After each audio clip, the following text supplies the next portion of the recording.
اور فرمایا یقیناً ہم نے انسان کو کھنکھناتی خشک مٹی سے پیدا کیا جو کہ بدبودار اور سیاہ گارے سے خشک ہوئی تھی۔ اور فرمایا اللہ نے انسان کو کھنکھناتی مٹی سے پیدا کیا جو کہ ٹھیکری کی طرح تھی۔ ان تمام آیات کریمہ میں کوئی تناقض، تعارض اور اختلاف نہیں، اس لیے کہ ان مختلف آیات میں انسان کو اس کی تخلیق کے مختلف مراحل کی یاد دہانی کرائی گئی ہے۔ خلاصہ کلام یہ ہوا کہ تخلیق کے عمل کا پہلا مرحلہ تراب تھا، یعنی عام حالت والی خشک مٹی، پھر تین یعنی بھگوئی ہوئی مٹی، پھر لیسدار مٹی یعنی سلسال، پھر ٹھیکری کی طرح کی مٹی یعنی فخار، اور یہ کام جمعے کی آخری گھڑی میں کیا گیا، اور یہ دن اللہ کے لحاظ سے شمار ہونے والے دنوں میں سے ہمارے دنوں کی طرح نہ تھا، ہمارے اور اللہ کے دن مختلف ہیں۔ تخلیق آدم دراصل اللہ کا کرشمہ ہے، انسانوں کو ایک صورت عطا کی گئی۔ اس مرحلے کا تذکرہ بخاری اور مسند احمد کی ایک روایت میں ہے۔ خلق اللہ آدم وطوله 60 ذراعا فكل من يدخل الجنة على صورة آدم فلم يزل الخلق ينقص حتى الآن۔ اللہ نے آدم کو پیدا کیا اور ان کا قد 60 ہاتھ یا 60 میٹر لمبا تھا۔ تمام جنتی لوگ اس قد آدم کے ساتھ جنت میں داخل ہوں گے، اور اس وقت سے لے کر آج تک مخلوق کا قد کم ہوتا چلا آ رہا ہے۔ بعد والے لوگ گزشتہ زمانے کے لوگوں سے ہمیشہ چھوٹے قد کے ہوتے چلے آ رہے ہیں۔ بہرحال سب سے پہلے اور سب سے لمبے انسان آدم علیہ السلام تھے۔ امام احمد نے منفرد طور پر ایک روایت بیان کی ہے، اس میں رسول اکرم صلی اللہ علیہ وسلم نے آدم علیہ السلام کی لمبائی 60 ہاتھ یعنی 60 میٹر اور چوڑائی 7 ہاتھ بیان فرمائی ہے۔ سبحان اللہ! سیدنا آدم کس قدر ضخیم اور عظیم مخلوق تھے۔ صحیح مسلم اور مسند احمد کی روایت میں ہے، لما خلق الله آدم تركه ما شاء أن يدع فجعل إبليس يطيف به ينظر إليه فلما رآه أجوف عرف أنه خلق لا يتمالك۔ اللہ نے آدم کو پیدا کیا تو اسے اپنی منشا کے مطابق کچھ عرصہ ڈھانچے کی صورت میں چھوڑے رکھا۔ ابلیس اس کے ارد گرد چکر لگانے لگا۔ اس نے دیکھا کہ وہ پیٹ والا ہے۔ وہ سمجھ گیا کہ یہ مخلوق اپنے آپ پر کنٹرول نہیں کر سکے گی۔ اس حدیث سے معلوم ہوتا ہے کہ انسانوں کی طرح جنات کا پیٹ نہیں ہے، صرف انسان ایسا ہے جس کا اندر والا حصہ کھوکھلا ہے۔ بہرحال اللہ نے انسان کو اس شکل و صورت میں پیدا فرمایا۔ احادیث مبارکہ میں آدم علیہ السلام اور ابلیس ملعون کا قصہ تفصیل سے بھی موجود ہے اور مختصر بھی۔ مثلا تفسیر تبری میں سیدنا عبداللہ بن عباس رضی اللہ عنہما سے روایت ہے، اللہ تعالیٰ نے آدم علیہ السلام کی مٹی کا حکم دیا، مٹی لائی گئی۔ اللہ تعالیٰ نے آدم علیہ السلام کو لیسدار اور بدبودار سیاہ مٹی سے پیدا فرمایا، اور یہ کام اللہ نے اپنے مبارک ہاتھوں سے کیا۔ آدم 40 راتیں مجسمے کی صورت میں پڑے رہے، جسم موجود تھا لیکن روح نہیں تھی۔ ابلیس آتا، اس ڈھانچے کو ٹھوکر لگاتا تو جسم سے ایسی آواز نکلتی جیسے خالی مٹکے پر ہاتھ مارنے سے نکلتی ہے۔ اسی لیے اللہ نے بھی فرمایا ہے کہ وہ کھنکھناتی مٹی سے پیدا کیے گئے۔ آدم علیہ السلام میں روح ڈالنے سے پہلے ایک مرتبہ فرشتوں کا ان کے پاس سے گزر ہوا تو وہ کچھ گھبرا سے گئے۔ ابلیس کو تو بہت زیادہ گھبراہٹ کا سامنا کرنا پڑا۔ وہ گزرتے ہوئے ٹھوکر مارتا اور کہتا، تجھے کسی خاص مقصد کے لیے پیدا کیا گیا ہے۔ یہ کہہ کر وہ آدم کے منہ میں داخل ہو جاتا اور کمر کے راستے باہر آ جاتا اور فرشتوں سے مخاطب ہو کر کہتا، اس سے گھبرانے کی کوئی ضرورت نہیں، اگر مجھے اس پر مسلط کر دیا گیا تو میں یقیناً اسے ہلاکت میں ڈال دوں گا، اور اگر اسے مجھ پر مسلط کر دیا گیا تو بلا شبہ میں اس کی نافرمانی کروں گا۔ اندازہ کیجئے وہ تعجب کر رہا ہے کہ انہیں کیوں پیدا کیا گیا ہے۔ اس کی آدم علیہ السلام سے دشمنی کس قدر پرانی ہے۔ گویا ابتدا ہی سے یہ عداوت پر ڈٹ گیا تھا۔ بہرحال اللہ نے آدم میں روح پھونکی۔ اس مضمون کو قرآن مجید میں جا بجا ذکر کیا گیا ہے۔ اللہ تعالیٰ فرماتے ہیں، جب میں اس کو ٹھیک ٹھاک کر لوں اور اس میں اپنی روح پھونک دوں تو تم سب اس کے سامنے سجدے میں گر پڑنا۔ ایک اور جگہ فرمایا، ان مثل عیسی عند اللہ کمثل آدم خلقه من تراب ثم قال له كن فيكون۔ اللہ تعالیٰ کے نزدیک عیسیٰ علیہ السلام کی مثال ہو بہو آدم علیہ السلام کی مثال ہے۔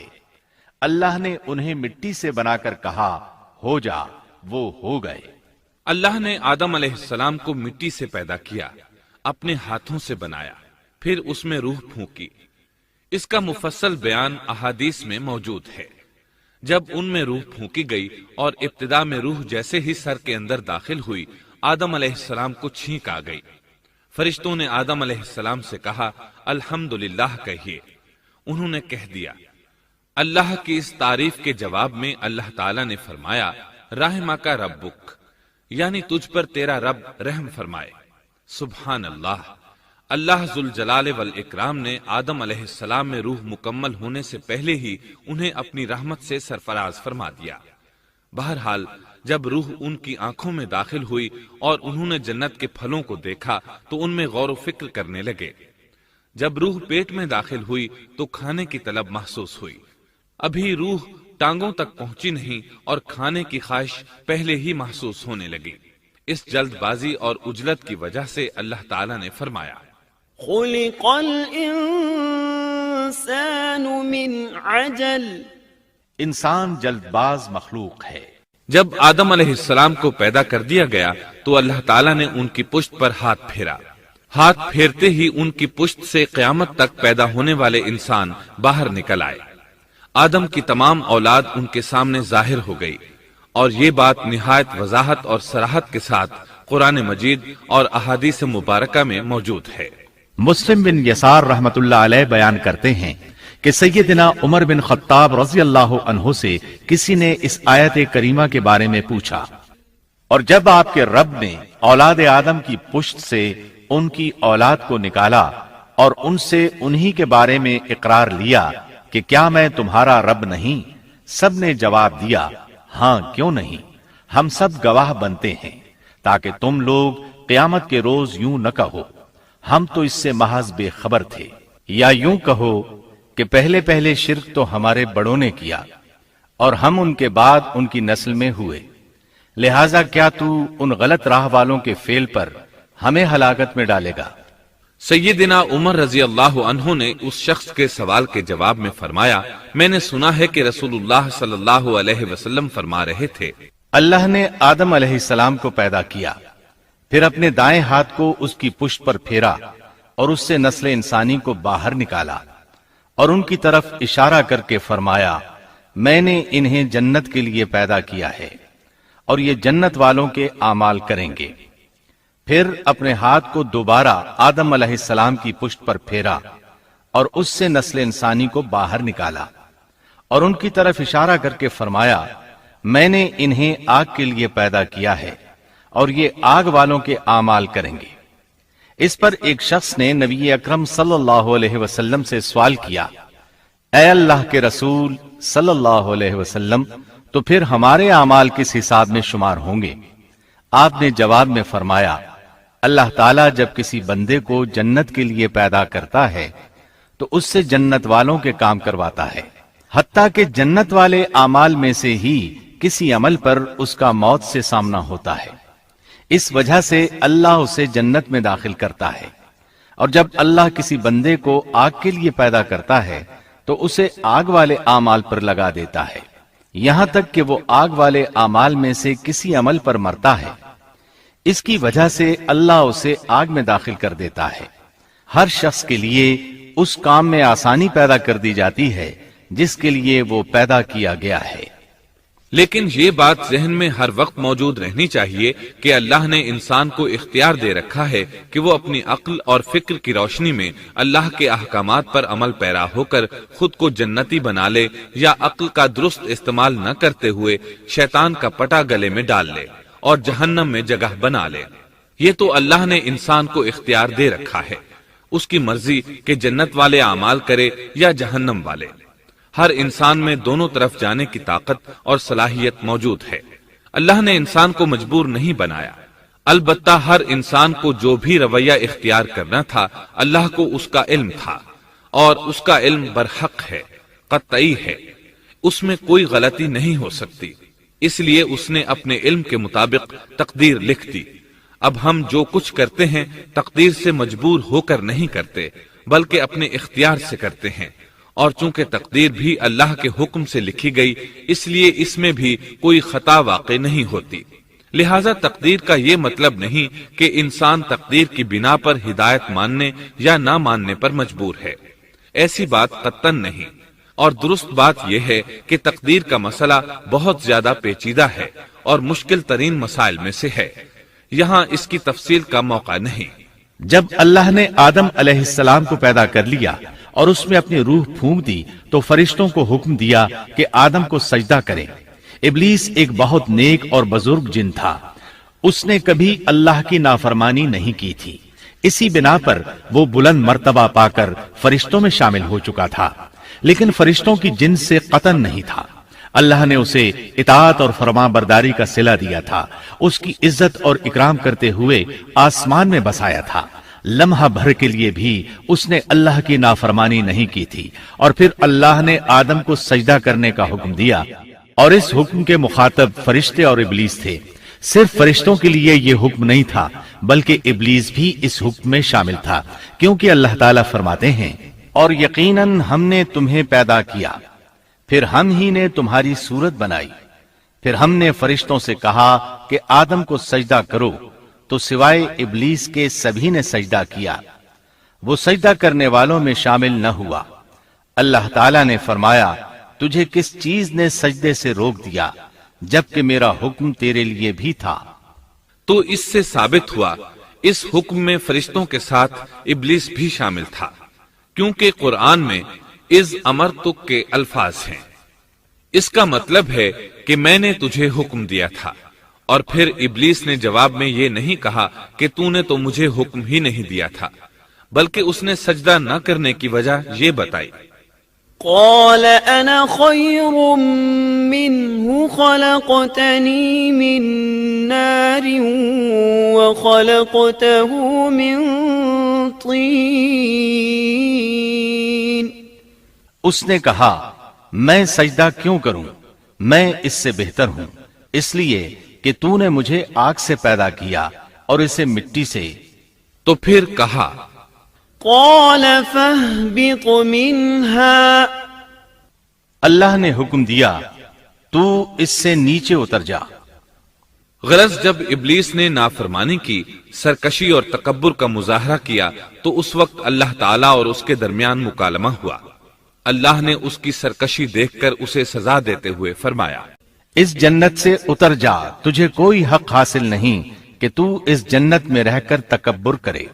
ابلیس نے جواب میں کہا، مجھے قیامت کے دن تک مہلت دے دیجئے، یعنی اتنی لمبی عمر دے دیجئے کہ میں قیامت تک زندہ رہوں، موت نہ آئے۔ اللہ نے فرمایا، تجھے مہلت دے دی گئی، لیکن ایک وقت مقررہ تک۔ اور جب شیطان اس طرف سے مطمئن ہو گیا کہ اسے مہلت مل گئی، تب اس نے کہا، چونکہ تو نے مجھے گمراہ کر دیا ہے، اس وجہ سے میں قسم کھاتا ہوں کہ میں انسانوں کی گمراہی کے لیے تیرے سیدھے راستے پر بیٹھ جاؤں گا، پھر ان کے آگے سے، ان کے پیچھے سے، ان کے دائیں سے، ان کے بائیں سے، ان کے پاس آؤں گا، اور آپ ان میں سے اکثر لوگوں کو شکر گزار نہیں پائیں گے۔ اللہ تعالیٰ نے شیطان کا رد کرتے ہوئے فرمایا، یہاں سے ذلیل و خوار ہو کر نکل جا، ان میں سے جو شخص بھی تیرا حکم مانے گا میں ایسے تمام گمراہوں سے جہنم کو بھر دوں گا۔ جو انسان بھی تیرا پیروکار بنے گا وہ جہنم کا مستحق اور حقدار ٹھہرے گا۔ قرآن مجید میں دوسرے مقامات پر بھی اس گفتگو کو نئے پیرائے میں دہرایا گیا ہے۔ مثلاً اللہ نے فرمایا، یقیناً ہم نے انسان کو کھنکھناتی مٹی سے پیدا فرمایا ہے جو کہ سڑے ہوئے گارے کی تھی، اور اس سے پہلے ہم نے جنات کو لو والی آگ سے پیدا کیا۔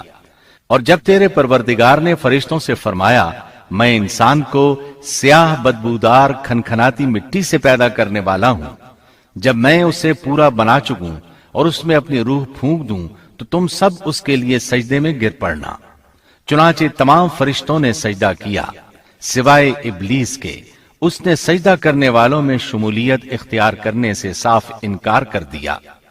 اللہ تعالیٰ نے فرمایا اے ابلیس تجھے کیا ہوا کہ تو سجدہ کرنے والوں میں شامل نہ ہوا؟ وہ بولا میں ایسے انسان کو سجدہ نہیں کر سکتا جسے تو نے سیاہ بدبودار کھنکھناتی مٹی سے پیدا کیا ہے۔ اللہ تعالیٰ نے فرمایا اب تو بہشت سے نکل جا کیونکہ تو مردود ہے اور تجھ پر قیامت کے دن تک میری پھٹکار ہے۔ کہنے لگا اے میرے رب مجھے اس دن تک مہلت دے دے جس دن کے لوگ دوبارہ زندہ کیے جائیں گے۔ اللہ نے فرمایا اچھا اس مقررہ وقت کے دن تک تجھے مہلت دی گئی۔ کہنے لگا اے میرے رب چونکہ تو نے مجھے گمراہ کیا ہے مجھے بھی قسم ہے کہ میں انسانوں کے لیے زمین میں گناہوں کو خوشنما بناؤں گا اور ان سب کو بہکا دوں گا سوائے ان کے جو تیرے منتخب اور مخلص بندے ہوں گے، وہ میرے بہکاوے میں نہیں آئیں گے۔ اللہ نے فرمایا ہاں یہی مجھ تک پہنچنے کی سیدھی راہ ہے کہ مخلص بن جاؤ، میرے بندوں پر تجھے کوئی غلبہ نہیں ہوگا۔ البتہ جو گمراہ لوگ تیری پیروی کریں گے یقیناً ان کے وعدے کی جگہ جہنم ہے۔ ان میں سے تو جسے بھی اپنی آواز کے ساتھ بہکا سکتا ہے بہکا لے، اور ان پر اپنے سوار اور پیادے چڑھا لا، یعنی اپنے گھڑ سوار لشکر اور پیدل لشکر کو چڑھا کر لے آ، اور اپنا ہر داؤ ہر ترکیب اور ہر اسلحہ استعمال کر لے، اور ان کے مالوں اور اولاد میں بھی شرکت کر لے، اور تو انہیں دل بہلانے والے وعدے دے لے، یعنی ان کے برے اعمال بنا سنوار کر انہیں دکھا اور غلط خواہشات دلا، جنت دوزخ اور دوبارہ زندہ نہ ہونے کے وعدے دے، اور ان سے شیطان کے جتنے بھی وعدے ہوتے ہیں سب کے سب سراسر فریب ہیں۔ یقیناً میرے سچے بندوں پر تیرا کوئی قابو اور غلبہ نہیں ہوگا، تیرا رب کارسازی کرنے والا کافی ہے۔ اسی طرح بہت سی آیات میں پہلی معصیت الہی کا ذکر کیا گیا ہے۔ سب سے پہلا نافرمان ابلیس ملعون تھا۔ وہ خبیث اللہ کے سامنے تکبر اور انات سے بھرپور جواب دیتا رہا، اسی وجہ سے اللہ نے اسے کافر کا لقب دیا۔ کافر اسے کہتے ہیں جو نعمت کا انکار کرے۔ اللہ نے اس پر اتنا فضل و کرم اور انعام و احسان کیا کہ بلند ترین مرتبے تک پہنچا دیا، لیکن اس نے اللہ کی اس نعمت کی قدر نہ کی، پرواہ نہ کی اور کفر کا راستہ اختیار کیا۔